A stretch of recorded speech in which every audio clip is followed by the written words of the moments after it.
Thank you for tuning in. Parsha Shmois this week.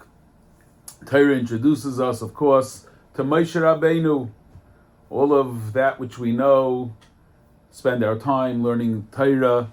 Torah's Moshe Rabbeinu. And his early life is interesting, where he's raised, as we all know from the Psukim. But I want to focus on a Pasuk and a Rashi that maybe helps us understand how Moshe Rabbeinu became who he was. And as we look towards how we can grow and attain greatness in our own lives, Moshe Rabbeinu should be the role model for that.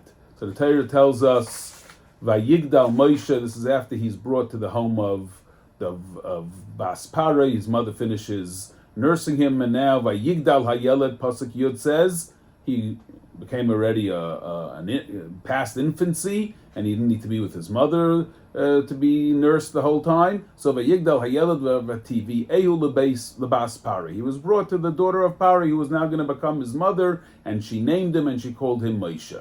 Next pasuk, Vayhi bayamim haheim Vayigdal Moshe.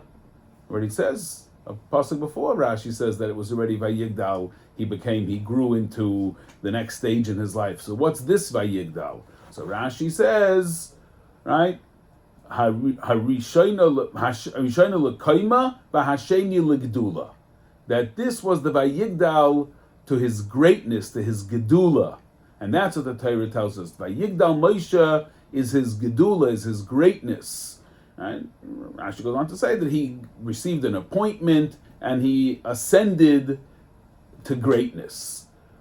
So what's the greatness of Moshe Rabbeinu? So you have to look at the pasuk, Vayigdal Moshe, and what's his first act, or how does he really attain this greatness?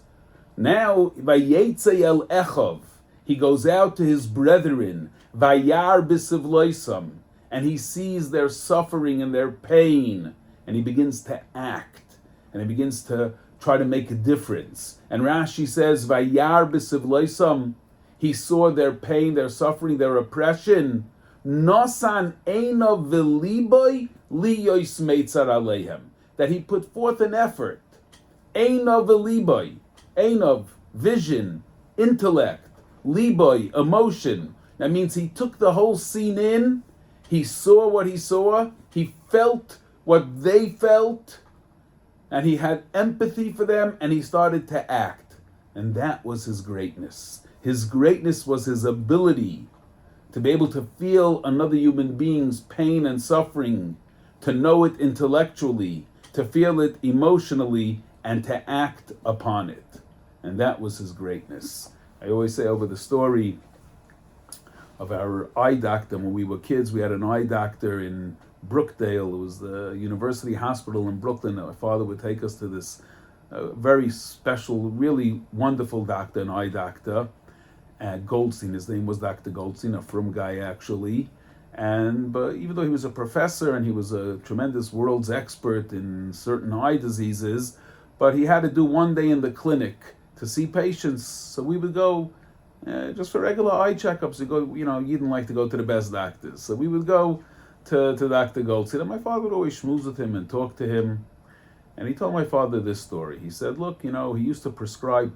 Sometimes a patient would need a patch. You have to rest the eye for 10 days, for 2 weeks.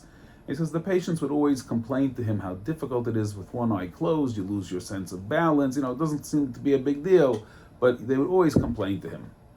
So finally, one day, he says, you know what? I got to know what this feels like.